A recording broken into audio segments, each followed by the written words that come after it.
Sempre fomos vulneráveis aos efeitos da irracionalidade. Olha que interessante.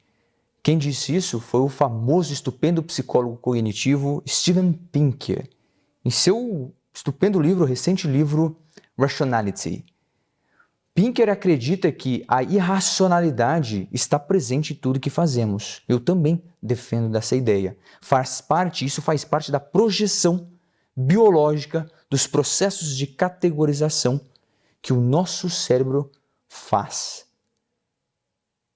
Ou seja, ele busca referências das experiências no passado que você teve e baseado nessas referências, que são as categorias, nós julgamos, avaliamos aquilo que é adequado ou não, o que você considera certo e errado, ou o que como um afeto que você está sentindo, um nojo, uma repulsa sobre algo, uma notícia, uma fake news, algo que você ouviu sobre uma defesa de um partido político que você não defende, ou uma perspectiva mais no setor econômico, relacionado a futebol, relacionado a uma religião, educação, em tudo que fazemos.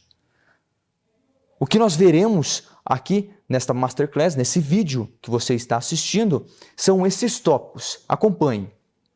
Nós veremos aqui como a atenção humana é influenciada, isto é, a formação dela e seus fatores influenciadores, os estilos básicos de processamento, as 4 perspectivas científicas que justificam as origens das heurísticas e dos vieses.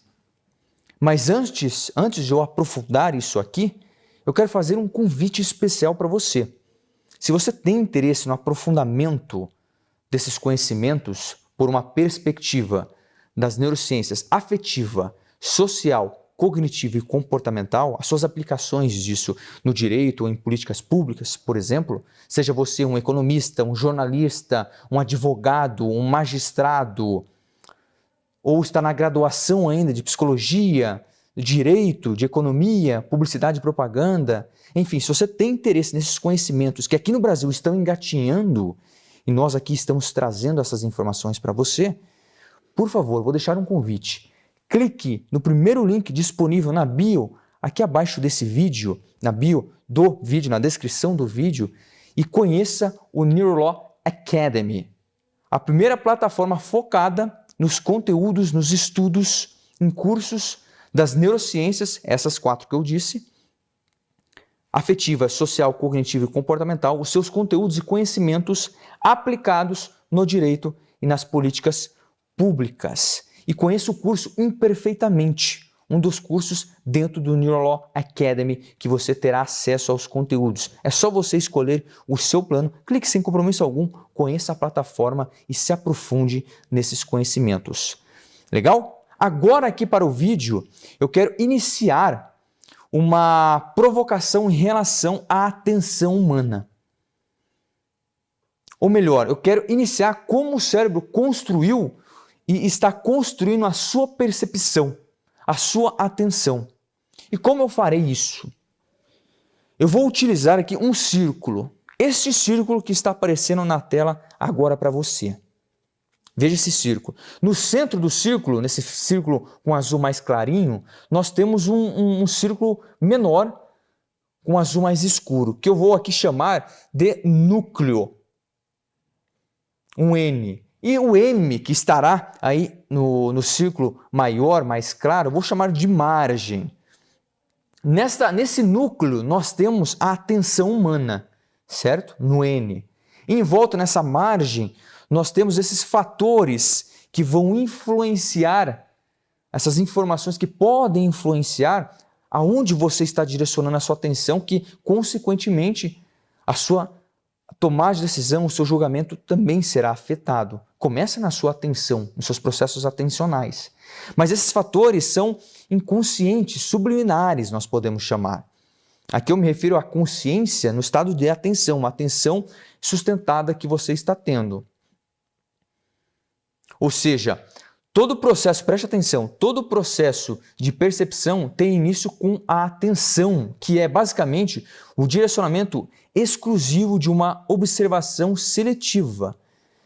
Essa direção observacional faz com que nós percebamos alguns elementos em desfavor de outros, seja no sentido aqui auditivo, olfativo, visual. Olha que interessante. Nesse sentido, são vários os fatores influenciadores que englobam o seu direcionamento atencional. Mas eu posso categorizar esses fatores em dois. Preste atenção, por favor, esteja aí com um caderno, uma caneta, um lápis, anotando. E depois me questione, pode enviar um e-mail para mim no falar@mateus.milan.com.br. Esse é o meu e-mail, ou no meu Instagram, @mateus.milan, Mateus Milan, professor, @Mateus Milan, professor. Me marque, tire uma foto, me poste nas suas redes que eu vou repostar. Legal? Enfim, são fatores que eu posso categorizar em duas categorias, fatores externos e fatores internos. Os fatores internos são aqueles que acontecem dentro do seu organismo. Esses fatores levam você a direcionar uma atenção para um fato específico, uma notícia, um processo avaliativo, ou avaliação de uma pessoa em relação a um grupo específico. E os fatores externos são o que está no ambiente, as coisas que estão no ambiente, os estímulos, e como esses estímulos, vou destacar alguns aqui, influenciam o direcionamento atencional que você terá para um fato específico. Os fatores externos, quais são? Nós poderíamos aprofundar aqui, mas vou deixar aqui apenas os tópicos. Claro, novamente o convite, se você tiver interesse, clique aqui no link abaixo para você conhecer o curso Imperfeitamente, que faz parte aí dos conteúdos do Neurolaw Academy. Os fatores externos, nós temos esses. Os principais fatores são o contraste, o movimento e a incongruência. Contraste, movimento e a incongruência são os fatores externos. Mas também junto com eles, nós temos os fatores internos. E os fatores internos, nós podemos resumir esses fatores em dois. A motivação e também a experiência. No caso aqui, a experiência das histórias, dos históricos avaliativos que você já teve, das suas experiências na infância, os traumas que você teve, como você foi se relacionando aí na sua graduação, na sua escola, quando você iniciou no primeiro emprego, na sua vizinhança, os seus colegas, os seus cuidadores. Eu me refiro aos cuidadores, aquelas pessoas que estiveram com você desde o momento que você era criancinha, foi crescendo, esses cuidadores foram aí, o seu pai ou a sua mãe, o seu avô, a sua avó, o seu tio, a sua tia, enfim, as pessoas que cuidaram de você talvez ainda estão cuidando de você. Aí eu quero destacar aqui uma pergunta que eu chamo de pergunta provocativa. Qual seria essa pergunta? A princípio, o que esse conhecimento, sabendo disso, o que ele pode ajudar esse conhecimento? Isso, veja o que está aparecendo. A atenção humana, ela é limitada. E conforme aí, o tempo, o esforço cognitivo investido, decadente. Olha que interessante. O nosso cérebro não consegue processar todas as informações do ambiente. E os estímulos sensoriais que ele está recebendo, que serão aí através do tronco encefálico, do tronco encefálico para o tálamo, uma região que faz parte do diencéfalo, que junto do diencéfalo temos o telencéfalo, que juntos formarão aí o cérebro humano, que faz parte aí do encéfalo. Vai ficando mais complexo, certo? Eu, como neurocientista, preciso falar essas nomenclaturas para explicar de maneira simples, é claro, é muito mais complexo, porém, para dar uma noção para você de como acontece essa estruturação do pensamento, dos nossos pensamentos e, consequentemente, da famosa irracionalidade humana, que eu quero já que você descarte a ideia de racionalidade pura ou separar razão de emoção. Isso não existe, certo? Quero mudar, principalmente na área do direito, nas políticas públicas, do comportamento humano. É bonitinho, é gostosinho falar dessa racionalidade pura que nós temos, da ausência de separação da emoção. O que os estudos comportamentais, da psicologia, a neurociência e a economia comportamental demonstram são outras respostas e resultados em relação a isso. Porque o seu estado basal fisiológico pode ser alterado em relação ao contexto, enfim, são inúmeros os fatores que influenciam. Mas no caso aqui, a sua atenção, veja, a maneira como julgamos algo, ela é filtrada na forma como direcionamos nossa energia atencional, ou seja, essa atenção ela pode ser rápida e direcionada de forma não intencional às informações afetivas do ambiente. E dependendo da intensidade e a valência desse estímulo, essa informação emocional captará nossa atenção e mesmo que o estímulo original não esteja mais presente, promoverá interpretações cognitivas em harmonia com as emoções, com os estímulos fisiológicos, aqui no caso das emoções, os rastros fisiológicos, as reações físico-químicas que estão acontecendo no seu cérebro agora e no seu organismo. Essa junção aí de trabalho entre o seu sistema nervoso, central e periférico, junto com o seu sistema, por exemplo, endócrino. E aí fica uma reflexão aqui que eu quero que você entenda. Vou até colocar na tela para você. É importante entender que as respostas emocionais desencadeadas no seu organismo, no seu cérebro, portanto, são sustentadas pela inclinação dos processos atencionais, sejam eles negativos ou positivos. Isto é, podem causar um bem-estar aqui barra prazer ou uma repulsa barra aqui nojo. Primeiro, não enxergue os afetos, as emoções como inimigas. Mude essa perspectiva. A ausência de emoção, a ausência de afeto é neurofisiopatológico. Nós precisamos das emoções.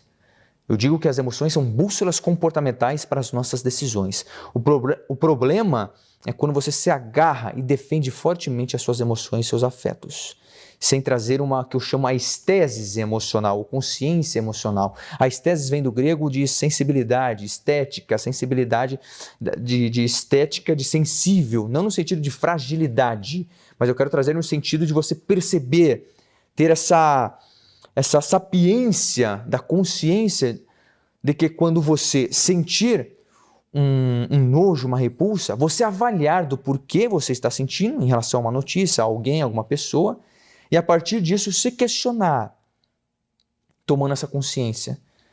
Porque de fato, se você abraçar piamente e fortemente os afetos, você pode cair em afetos, em vieses afetivos, vieses emocionais. O que seriam esses vieses afetivos ou vieses emocionais? Que eles já entram dentro dessa irracionalidade humana. Veja, com base em um sentimento, o afeto, no caso aqui criado, tomamos uma decisão, fazemos uma escolha. Que na verdade, antes da decisão em si, nós deveríamos ter realizado uma análise mais profunda sobre isso.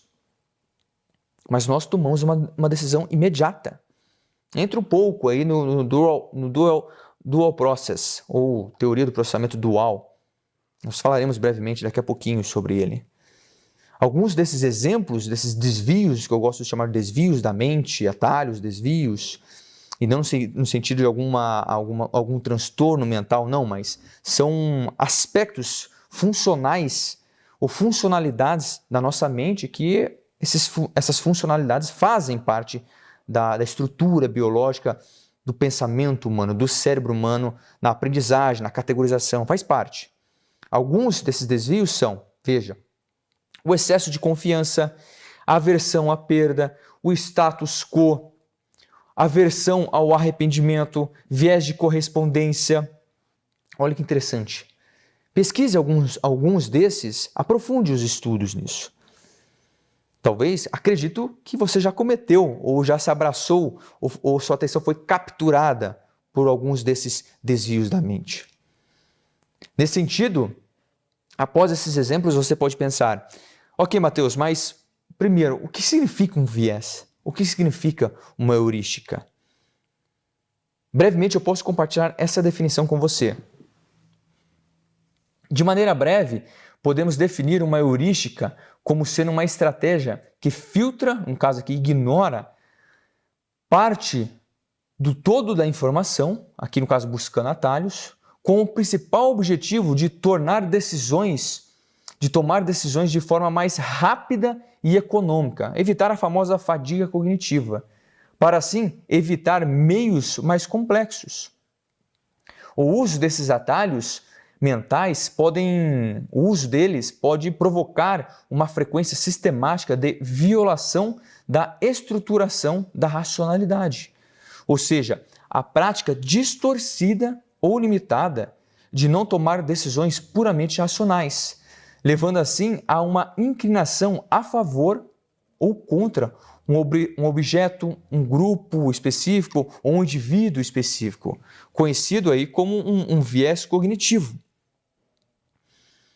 Muito famoso na economia, na neurociência, economia comportamental, na psicologia econômica, e aí podemos direcionar para o direito, para o marketing, para o consumo, políticas públicas. Eu quero demonstrar aqui, com o embasamento que eu vou compartilhar aqui com você, um embasamento científico da onde podemos tirar explicações para esses funcionamentos, essas disfuncionalidades ou desvios da mente. É nesse artigo que está aparecendo agora na tela. Vou usar esse artigo como referência, deixaremos o link abaixo aqui na descrição, caso você queira conhecer mais sobre. Porém, esse artigo ele traz 4 perspectivas que tentam explicar as possíveis práticas do porquê, os motivos dos vieses das heurísticas. São elas as 4 características funcionais: perspectiva evolutiva, perspectiva ecológica, perspectiva psicológica cognitiva e a perspectiva de estrutura de redes neurais. Aqui eu focarei na perspectiva. Nós podemos aprofundar mais, eu faço isso dentro aí do curso Imperfeitamente do Neurolaw Academy. Mas aqui na perspectiva psicológica cognitiva, a definição breve seria esta. Basicamente, essa perspectiva, ela direciona a arquitetura decisória em uma análise e construção limitada de informações. Isto é, existe um limite cognitivo na relação entre a quantidade de dados, ou seja, um limite cognitivo na relação entre quantidade de dados e a capacidade de processamento dessa informação específica. Soou familiar isso para você? Mateus, eu li isso em algum lugar. Mas, de fato, onde surgiu essa ideia? Vou compartilhar agora. Essa visão sobre a arquitetura decisória limitada na capacidade de processamento forneceu a origem do Dual Process Theory, a teoria do processamento dual, primeiramente desenvolvida aí pelos trabalhos de Jonathan Ians, nos anos 70, 80, que, resumidamente, postulam uma distinção entre as formas de processar o pensar. Quais seriam essas 2 formas? Segundo essa teoria, podemos ter os processos mentais automáticos, intuitivos e emocionalmente carregados, popularmente conhecido como o Sistema 1 ou System 1 ou Tipo 1, versus os processamentos controlados, lentos, conscientes, analíticos, o mais conhecido como o Sistema 2 ou System 2 ou Tipo 2. Veja que interessante, isso ficou muito famoso no estupendo livro do psicólogo cognitivo Daniel Kahneman, Rápido e Devagar. Mas a origem não foi com o Daniel Kahneman, como você percebeu aí. Porém, algo específico aqui, importante, que eu preciso destacar como professor e neurocientista, que eu já vi, talvez você já tenha visto, leu em algum lugar, as pessoas acreditam que há divisões anatômicas do Sistema 1 e Sistema 2. Não, é uma visão equivocada isso. Eu quero que você preste atenção no recado que eu vou dar agora. Veja, um detalhe importante é que mesmo existindo essas nomenclaturas distintas, Sistema 1, Sistema 2, sugerindo aí uma distinção anatômica e fisiológica das circuitarias cerebrais envolvidas, essa terminologia no Dual Process foi adotada apenas para torná-la mais facilmente compreensível, pois não existem circuitos dedicados exclusivamente a cada sistema. Ou seja, é muito importante eu destacar aqui que, seja na perspectiva psicológica, cognitiva ou ecológica, por exemplo, não há uma explicação única, padronizada sobre os motivos de muitos vieses ou as heurísticas possuírem uma grande presença na mente, no cérebro das pessoas e em situações diferentes. Assim, seja qual for o histórico experiencial que você tem, da personalidade, o caráter dessa pessoa, existe uma forte presença dessa padronização de raciocínios e de julgamentos. Não adianta você colocar na cabeça que, Mateus, nossa, entendi, eu vou evitar. Não, você não vai evitar, porque faz parte da estrutura cognitiva, da formação biológica, dos processos, das funcionalidades, da categorização. Precisamos disso. O que nós podemos é tentar nos esforçarmos para minimizar. Tá, daí nesse momento você pensa, Mateus, de maneira simples, como podemos entender esses processamentos na nossa prática, no dia a dia? Porque eu não sei a sua formação. Deixa um comentário aqui, se você quiser, por gentileza, da onde você está assistindo esse vídeo, que cidade, sua profissão, se você, não sei, é economista ou jornalista, está na graduação, se é advogado, em que área trabalha. Comente aqui com a gente se você já leu algo sobre isso. Porque lembre-se, vou até deixar esse recado para você. Esses atalhos, desvios mentais, são produtos da nossa estrutura biológica, cognitiva. Porém, nós podemos, para facilitar, dividir essas características funcionais em 4 pilares da irracionalidade, que eu chamo pilares da irracionalidade humana. São 4 os pilares. Trazendo a perspectiva desse artigo que eu compartilhei agora com vocês, na literatura, que eu deixarei o link aqui embaixo, eu criei essas nomenclaturas que vão fornecer, na verdade, uma nomenclatura que eu estou chamando de SUCA, que estrutura os pilares da irracionalidade humana. O que isso significa, Mateus? Baseado naquelas 4 perspectivas que eu compartilhei, esses 4 pilares, essas 4 perspectivas se tornaram esses 4 pilares, que eu estou chamando de SUCA. S-U-C-A. O S significa sobrecarga de informação. O U significa urgência no agir. O C significa compactação de informação. Vai anotando aí. Hein? O A significa ausência de significado. O SUCA fornece, ou as 4 letras fornecem os pilares da irracionalidade, o que dão sustentação à nossa irracionalidade. Reforço aqui, não vou aprofundar em todos eles, porque cada um desses pilares possuem características funcionais e flexíveis. Um possui 4, uma delas possui 4 características, a outra possui 6. Enfim, eu aprofundo isso no meu curso Imperfeitamente dentro do Neurolaw Academy. Convido você precisa se tornar um membro assinante e conhecer esse mundo das neurociências aplicadas no direito e nas políticas públicas. Independentemente da sua profissão, da sua formação acadêmica, ou se você ainda está na graduação, você pode ser um membro assinante do Academy, mesmo estando ainda na graduação. Legal? Aqui eu só vou explorar um pouco o A do SUCA, que é isso, ausência de significado. O que seria a ausência de significado? Dentro da ausência, nós podemos buscar, aprofundar mais, dividir em 6 características funcionais. Olha só, hein? Veja, e dentro disso mais de 130 ou 140 vieses heurísticas catalogados, conhecidos dentro dos estudos das heurísticas e dos vieses. Que nós falamos mais sobre isso no curso e depois nos encontros também ao vivo, nos debates com os outros membros, os professores convidados, enfim. É uma área complexa, porém encantadora.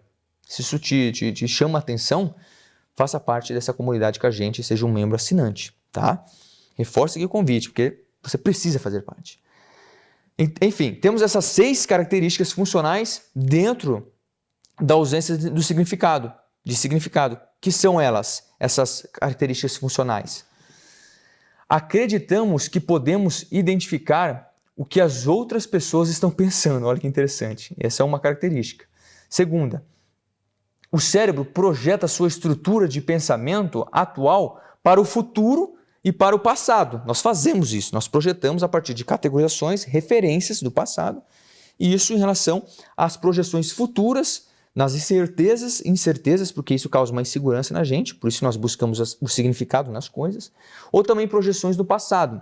O cérebro faz isso. Você é o seu cérebro, você faz isso, certo? Uma outra característica funcional dentro da ausência do significado. E dentro disso, tá? Nós vamos aí falando de viés e heurísticas que fazem parte dessas características. Isso é bom deixar claro. É um assunto que podemos aprofundar mais. Uma outra característica funcional. Mesmo com informações espalhadas e aleatórias, o cérebro ele encontra padrões, ele busca histórias. Outra característica funcional.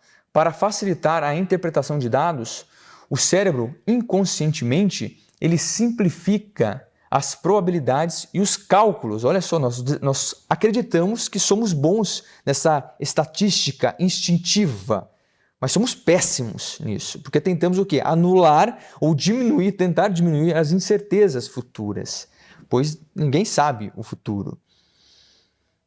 Mais outras duas características funcionais, para fecharmos aí as 6 características, dentro desse pilar da irracionalidade que é a ausência de significado. Nós temos, em novos contextos ou na ausência de informações, o cérebro preenche com características estereotipadas ou generalizadas.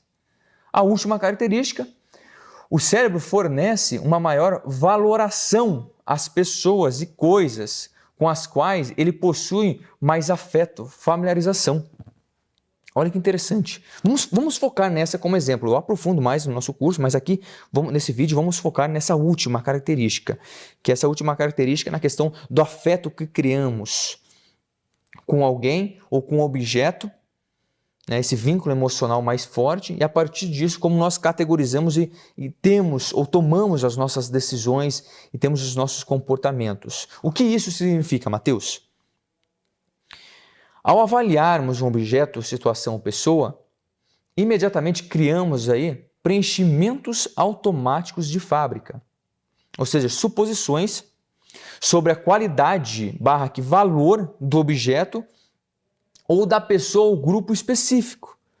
Por exemplo, temos uma maior inclinação de acreditar que pessoas mais atraentes são mais inteligentes e gentis do que pessoas menos atraentes. Aqui enquadramos aí o efeito halo ou halo, pois potencializamos uma única característica positiva para todas as pessoas, outras pessoas, ou toda a pessoa em si. Se uma pessoa tem uma qualidade estética, facial ali atraente, que desperta um tesão em você, a mente humana tende a extrapolar isso como a pessoa pode ser mais simpática, inteligente, educada, pontual. Nós temos caímos nesse viés, porque criamos esse afeto próximo com essa pessoa na questão física da atração. Mas temos também outros desvios, como agora esses que eu vou mostrar.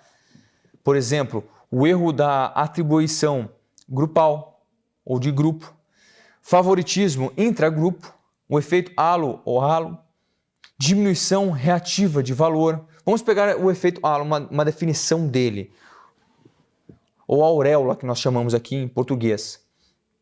É um viés cognitivo que, a partir de uma única característica positiva de um indivíduo, ela influencia em uma expansão de impressões positivas do mesmo indivíduo. Por exemplo, uma pessoa que é considerada bonita tende a ser considerada também inteligente e esperta, embora inteligência não tenha ligação alguma com beleza, com atratividade. Possivelmente, já fomos influenciados por esse efeito em nossas relações, em decisões e julgamentos que fazemos. Olha só que interessante. E a partir disso também podemos cair em outros vieses. Um exemplo que eu posso dar de um outro aqui, definir para você, é este que está aparecendo para você na tela agora. O erro de atribuição de grupo, ou erro de atribuição grupal, que é a tendência de acreditar que as características de um indivíduo que faz parte de um grupo, que essas características refletem as características de todos do grupo. O famoso, é tudo farinha do mesmo saco. Ou também de que as opiniões do grupo em si, total ali, geral, refletem o posicionamento individual de seus membros sobre aquele mesmo assunto. Esse tipo de conhecimento, não sei se você está percebendo, é encantador, é fascinante, porque tira um peso das suas costas se você reconhecê-los. Se você reconhecer esses pilares, aprofundar esses estudos, por isso eu gosto de falar sobre isso, numa perspectiva das neurociências, seja em palestras, em cursos, em company, em escolas, com juízes, advogados, em meus atendimentos. É importante reconhecer isso, tomar consciência, porque você não vai evitar constantemente isso. Você pode diminuir os efeitos, mas faz parte da estruturação cognitiva, avaliativa que fazemos de julgamentos. Esse é o recado que fica. Você não pode evitar, mas você pode diminuir. Como, Matheus? Aí fica o convite. Eu vou reforçar aqui, finalizando o vídeo. Seja um membro assinante do Neurolaw Academy. Você precisa conhecer. Só clique, sem compromisso algum. Clique, conheça a plataforma. Veja os conteúdos disponíveis. E aí faça parte, assista o meu curso, participe das interações, das discussões com os outros membros assinantes. O que você encontrará no curso, imperfeitamente, no meu curso, na plataforma disponível? Veja esses módulos e essas aulas. O primeiro módulo, o poder da ignorância e a realidade própria. São 3 aulas, questionando o meu mundo e minha realidade. Aula 2, o poder da ignorância. Aula 3, construindo a própria realidade. Módulo 2, neurociência da percepção. Na aula 1, neurobiologia da percepção. Na 2, você é o seu cérebro. Na aula 3, você é o seu cérebro, parte 2. E aí depois já temos o módulo 3, compreendendo a atenção humana. Olha que interessante, eu falo sobre os estilos básicos de processamento, os influenciadores da arquitetura atencional, a atenção humana em sua alimentação energética. Na aula 4, eu falo o poder das emoções, os alicerces decisórios, eu defino as emoções, a arquitetura emocional parte 2. Eu trago a questão no módulo 5, os maestros da decisão, ou seja, na aula 1 ali, a tomada de decisão, emoções do córtex pré-frontal, tomar decisão, emoções e córtex pré-frontal, parte 2, os maestros emocionais, que eu falo das regiões específicas do cérebro humano, aqui na dorsolateral, aqui nas minhas entradas, eu raspei só para gravar esse vídeo, brincadeira, claro, aqui é a calvície, né? Mas o córtex dorsolateral, o ventromedial, orbitofrontal, que vão fazer essa modulação, por isso eu chamo maestros emocionais, para dar essa aesthesis emocional, essa consciência, essa sensibilidade, não de fragilidade, mas de você perceber o que você está sentindo, lembra? O módulo 6, veja, cognição humana e a construção da irracionalidade. Falaremos sobre a estruturação da mente racional. A estruturação da mente racional, parte 2. A mente racional em si, na aula 3, aí o poder da autovigilância.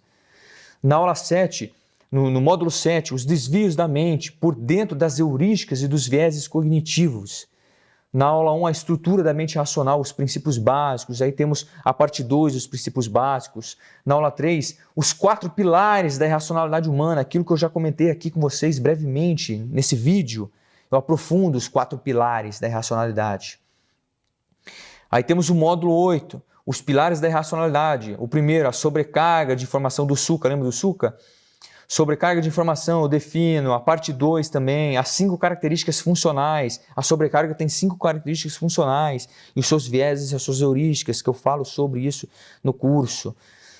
No módulo 9, falamos sobre a ausência de significado, os pilares da irracionalidade, a ausência de significado, que no Suca é a letra A, que eu defino ela, a ausência. Falo na parte 2 isso também, sobre a ausência, e também a categoria completa da ausência, as características funcionais dentro dela. No módulo 10, os pilares da irracionalidade, a urgência no agir. Na aula 1, a sua definição. Na aula 2, as características. Na aula 3, eu falo sobre as funções completas, a função completa da urgência no agir, desse pilar da irracionalidade. No módulo 11, os pilares da irracionalidade, eu falo sobre a compactação de informação. Na aula 1, eu explico, faço uma introdução sobre a compactação de informação. Na aula 2, o aprofundamento da compactação de informação. E na aula 3, a função completa, eu falo sobre as características funcionais e flexíveis desse pilar da irracionalidade, que é a compactação de informação. E no módulo 2, aceitando e modulando nossa irracionalidade. Na aula 1 eu falo sobre relembrando os pilares da irracionalidade. Na aula 2, cérebro humano, um cérebro profundamente social.